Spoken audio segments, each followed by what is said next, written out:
মানে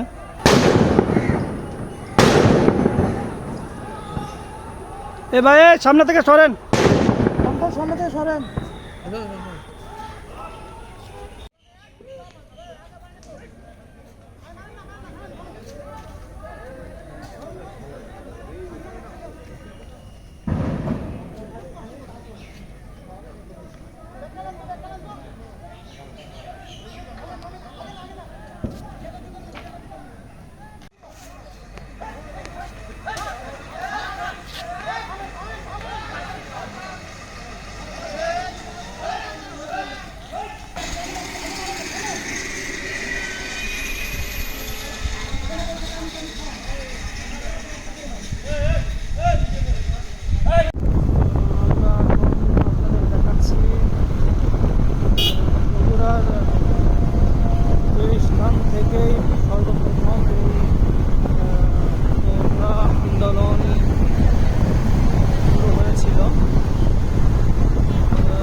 wait wait wait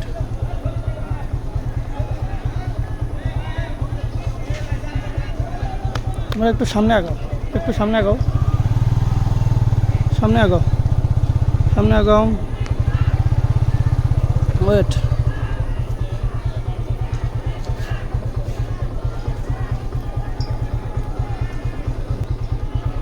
এখানে দফায় দফায় চলছে ধাওয়া পাল্টা ধাওয়া।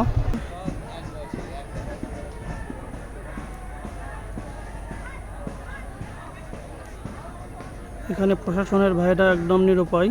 আমরা আছি পুলিশ লাইনের সামনে।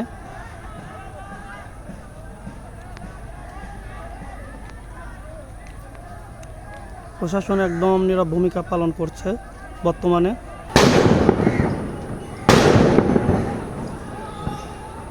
এ ভাই সামনে থেকে সরেন, সামনে থেকে সরেন।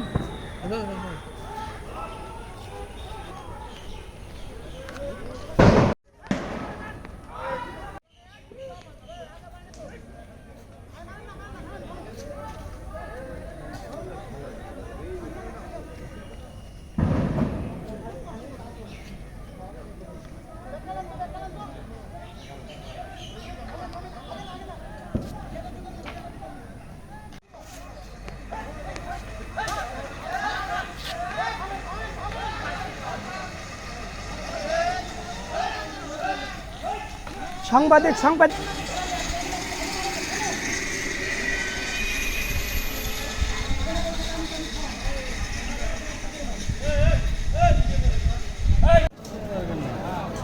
জি, এটা হলো এখন বর্তমান কলোনি এলাকায় আমরা অবস্থান করছি, যেটা আপনাদের দেখাচ্ছিলাম। বর্তমান অবস্থা আন্দোলনের শুরু থেকেই ছিল এরকম থমথমে অবস্থা, এখনও আছে। ধাওয়া, যেটা বলছিলাম, ধাওয়া পাল্টা ধাওয়ার ভিতর দিয়ে চলছে। বগুড়ার পলিটেকনিক যে কলোনি এলাকা, পলিটেকনিক এলাকা, এটা এখন আজ পর্যন্ত এটা আপনার তারা কোটা আন্দোলন চালিয়ে যাচ্ছে। একটু কাছ থেকে দেখানোর চেষ্টা করতেছি।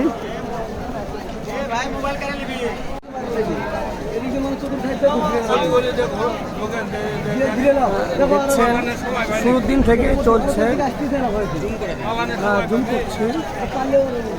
শুরুর দিন থেকেই চলছে কলোনি পলিটেকনিক এলাকায় যে কোটা আন্দোলন, এটা এখনও তারা চালিয়ে যাচ্ছে। আমরা যদি একটু খেয়াল করে দেখি, এখানে সব ধরনের ছাত্ররা, এখানে সব অভিভাবকরা অনেকে এখানে আছেন। আপনারা দেখছেন তারা স্বতঃস্ফূর্তভাবে এই আন্দোলনে তারা সমর্থন জানিয়েছেন এবং সবাই রাস্তায় ঘর ছেড়ে সবাই, যদি একটু দেখাই, মোটামুটি সবাই এখানে আছে। যদিও সবার দেখানো এখন ঠিক হবে না, কেননা এরপরে অনেক কিছুই হতে পারে।